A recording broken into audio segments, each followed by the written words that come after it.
Force juga ada memperkenalkan 3 biji atau 3 buah model helmet daripada jenama LS2. Yang ini adalah model Dragon fully carbon helmet.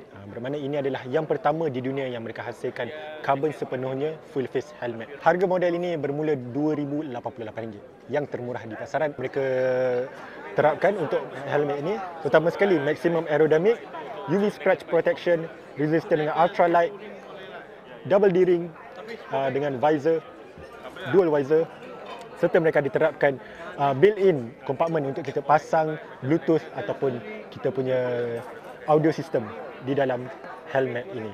Baiklah, untuk helmet ini mereka dia sediakan juga pin lock di sini. Jadi kalau anda tak tekan button ni, kita punya visor tak akan terbuka. Jadi anda perlu tekan dia untuk kita tolak dia ke atas. Itu satu. Dan lagi satu, dia ada dual visor. Kalau anda tak nak guna visor utama, kita boleh guna visor di sini. Sangat smooth dia punya teknologi di dalam ini. Ringan pun ringan. Dan dia ada vent di sini. Dia ada vent di sini untuk kita buka bagi angin masuk. Di bahagian belakang ini angin akan keluar. Secara keseluruhan aerodynamic helmet ini memang top notch, memang A+.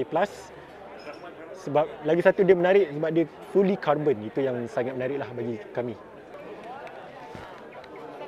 Jadi memang selesa. Setakat yang aku pakai ni memang selesa. Ni size M, jadi kepala aku pun memang size M.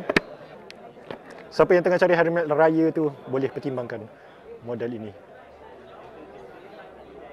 Static material. So it's developed by us. It's anti-bacteria and also anti-smell.